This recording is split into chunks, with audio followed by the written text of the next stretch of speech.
03041999 dari kelas 4 Rek A Angkatan 4. Saya dari Prodi Manajemen Fakultas Ekonomi dan Bisnis Universitas Muhammadiyah Riau.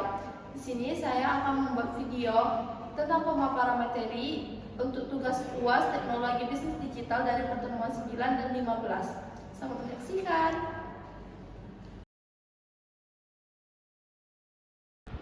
Materi pertemuan 9, Sistem Telekomunikasi dan Jaringan. Telekomunikasi berasal dari kata tele dan komunikasi. Tele yang artinya jauh dan komunikasi yang berarti hubungan atau pertukaran informasi. Jadi, telekomunikasi adalah peristiwa pertukaran informasi atau komunikasi jarak jauh dari suatu tempat ke tempat yang lain. Telekomunikasi adalah penyampaian informasi atau hubungan antara satu tempat dengan tempat lain menggunakan bantuan peralatan khusus atau peralatan elektronik. Sistem telekomunikasi hanya memerlukan 3 elemen. Yang pertama, informasi yang diambil oleh pemancar dan berubah menjadi sinyal. 2. Sinyal kemudian dilakukan melalui media jaringan. 3. Sinyal kemudian diterima dan diterjemahkan kembali menjadi informasi. 2 sisi sistem telekomunikasi. Yang pertama, pengirim informasi. Dalam telekomunikasi, pemancar transmisi atau pemancar radio ialah perangkat elektronik yang menggunakan gelombang radio menggunakan antena. Yang kedua, penerima informasi. Sistem telekomunikasi harus melakukan hal-hal berikut. Yang pertama, memancarkan informasi. Yang kedua, membangun atau membuat interface antara pengirim dan penerima. Yang ketiga, mengirim pesan melalui rute yang efisien. Yang keempat, memastikan bahwa pesan yang benar diterima oleh penerima yang berhak. Fungsi sistem telekomunikasi. Yang pertama, transmitting devices. Transmitting devices berfungsi menyambung informasi dari satu tempat ke tempat yang lain, baik dekat dan jauh. Yang kedua, connecting devices. Connecting devices berfungsi menghubungkan perangkat sehingga pengguna dapat menghubungkan perangkat lain yang mereka inginkan. Yang ketiga, terminal. Terminal adalah perangkat yang mengubah sinyal informasi asli atau suara manusia atau lainnya. Media telekomunikasi. Media komunikasi merupakan semua alat untuk memproduksi, mereproduksi, mendistribusi, menyebarluaskan, dan menyampaikan informasi.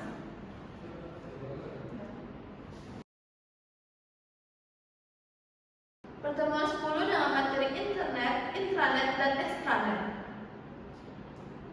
Internet adalah sebuah sistem komunikasi global yang menghubungkan komputer-komputer dan jaringan-jaringan komputer di seluruh dunia.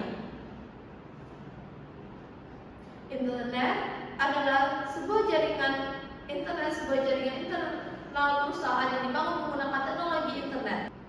Penggunaan internet yang pertama, menghubungkan komputer dalam satu organisasi perusahaan. Yang dua, mengamankan jaringan dalam organisasi dari luar pihak. 3. Membatasi akses terhadap suatu sumber.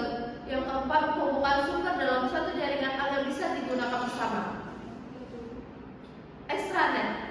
Extranet adalah jaringan pribadi yang menggunakan protokol internet dan sistem telekomunikasi publik untuk membagi sebagian informasi bisnis atau operasi secara aman kepada penyalur atau supplier, penjual atau vendor, mitra atau partner, pelanggan dan lainnya. Fungsi extranet.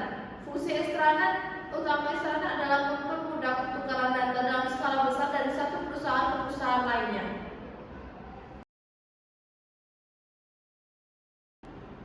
Pertemuan ke-11 dengan materi sistem fungsional perusahaan dan interorganisasi. Karakteristik sistem informasi fungsional. Sistem informasi pada suatu perusahaan atau organisasi merupakan sistem yang bersifat manajerial, mendukung operasi dengan mengelola transaksi dan menyediakan laporan-laporan yang dibutuhkan oleh pihak-pihak berkepentingan. Komputer dan internet sebagai komponen utama sistem informasi. Perkembangan komputer dan media informasi global sangat berpengaruh besar dalam membentuk gaya hidup masyarakat modern yang kian hari makin bergantung pada teknologi. Sistem informasi manajemen atau SIM.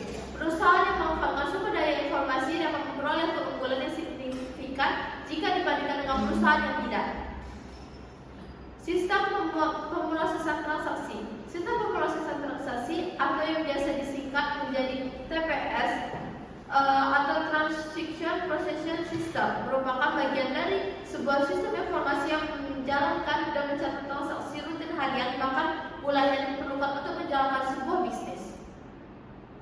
Tujuan utama dari TPS sendiri adalah untuk memberikan timbal balik segala jenis pertanyaan dan menelusuri kembali jalur-jalur transaksi yang ada pada suatu perusahaan atau organisasi.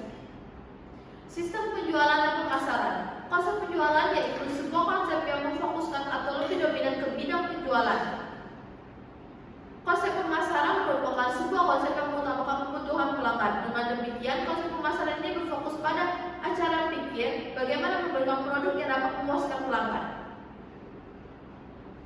Customer Relationship Management atau CRM. Konsep mengenai CRM pertama kali muncul dalam dunia bisnis pada tahun 1960-an dengan berpindahnya fokus dari marketing berpindah ke promosi barang dan jasa jangka pendek menjadi titik berat pada peningkatan keuntungan dari pelanggan selama masa hubungan mereka dengan sebuah perusahaan. CRM merupakan sebuah teknik dan proses yang dirancang untuk mendapatkan, menjaga dan bekerja sama dengan para pelanggan terpilih untuk menciptakan nilai yang maksimal untuk pelanggan serta perusahaan.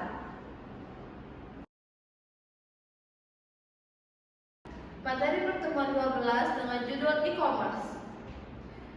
E-commerce adalah proses pembelian dan penjualan atau pertukaran produk, layanan dan informasi melalui jaringan komputer termasuk internet. E-commerce merupakan aplikasi teknologi menuju otomatisasi transaksi bisnis dan alur kerja. Jenis-jenis e-commerce.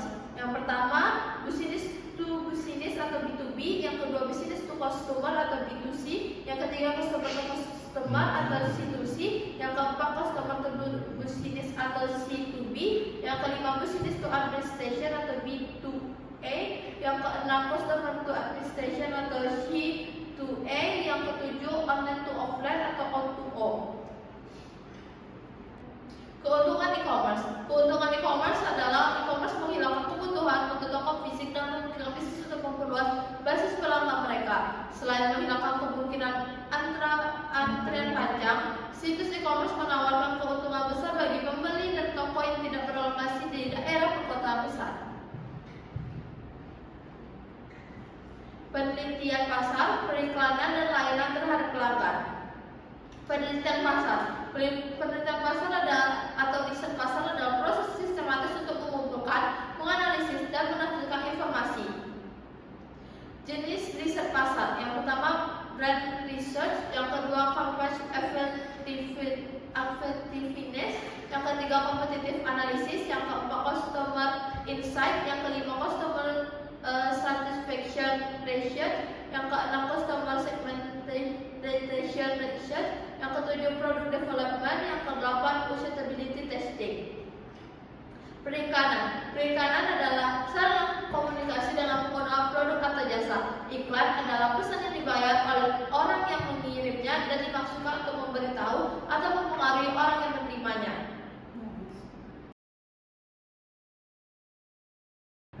Pertemuan 13 dengan materi supply chain management. Manajemen rantai pasok atau SCM adalah manajemen aliran barang dan jasa dan mencakup semua proses yang mengubah bahan mentah menjadi produk akhir. Dalam SCM, manajer rantai pasok mengkoordinasikan logistik semua aspek rantai pasok yang terdiri dari 5 bagian. Yang pertama, rencana atau strategi, yang kedua, sumber atau bahan baku atau layanan, yang ketiga, pabrikan, yang keempat, pengiriman, yang kelima, logistik sistem pengembalian. Dalam supply chain manajemen atau manajemen rantai pasok terdapat beberapa komponen dasar yang mendukung SCM. Komponennya adalah sebagai berikut. Yang pertama, perencanaan, yang kedua, sumber, yang ketiga, pabrikan, yang keempat, pengiriman, yang kelima, pengembalian. Jenis supply chain management. Yang pertama, rantai supply upstream atau supply hulu. Mendefinisikan segala sesuatu yang masuk ke perusahaan dan pemasok dan digunakan oleh perusahaan untuk menghasilkan sesuatu. Yang kedua, internal SCM atau manajemen internal rantai pasok. Meliputi rantai pasok internal mengacu pada rantai kegiatan dalam perusahaan yang diakhiri dengan menyediakan produk kepada pelanggan. Yang ketiga, downstream SCM atau supply rantai pasokan hilir. Rantai pasokan hilir manajemen mendefinisikan semua yang keluar dari perusahaan setelah siklus produksi. Permasalahan supply chain management. Yang pertama, produk yang berkualitas. Yang kedua, pabrikan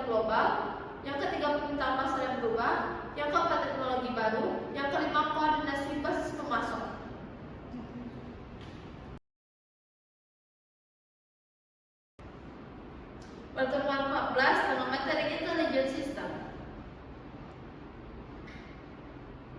Sistem cerdas adalah mesin dengan komputer tertanam yang terhubung ke internet yang memiliki kapasitas untuk mengumpulkan dan menganalisis data dan berkomunikasi dengan sistem lain.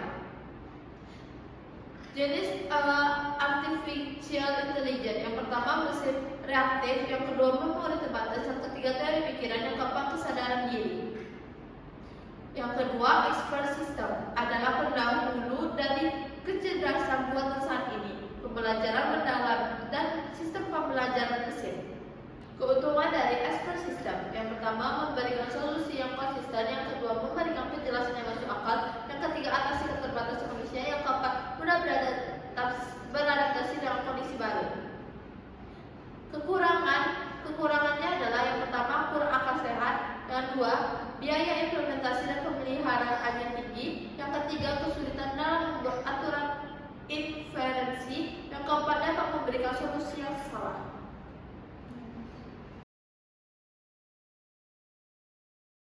Pertemuan 15 dengan materi hak atas kekayaan intelektual. Haki adalah suatu hak yang muncul dikarenakan oleh suatu hasil dari olah pikir otak dengan menciptakan suatu produk atau proses yang bisa digunakan oleh manusia. Hak atas kekayaan memiliki 3 kata kunci yang sangat penting, yaitu right atau hak, property atau kekayaan, dan intelektual atau intelektual. Hak terhadap kekayaan industri. Yang pertama, hak paten, yang kedua, merek, yang ketiga, rancangan, yang keempat, rahasia dagang, yang kelima, hak cipta, yang keenam, pelindungan variasi tanaman. Peran haki dalam pembangunan ekonomi. Dengan mempengaruhi intensif untuk berinovasi, intelektual, pelindungan, hak properti dapat mempengaruhi pertumbuhan ekonomi di Indonesia dengan cara-cara yang penting. Pendaftaran hak haki memiliki keuntungan sebagai berikut. Yang pertama, registrasi membuat catatan publik dan pemilikan yang sah. Yang kedua, mengizinkan membuat karya seni orisinal untuk melindungi dan memonetisasi hak mereka. Yang ketiga, seiring dengan itu memungkinkan pemegang hak cipta untuk menegakkan hak moralnya. Yang keempat, pencipta memiliki hak untuk melakukan kontrol atas penggunaan bahan sastra dan artistik mereka. Sekian pemaparan materi saya. Semoga bisa mendapatkan manfaat. Dan apabila ada kesalahan, mohon dimaafkan. Wassalamualaikum warahmatullahi wabarakatuh.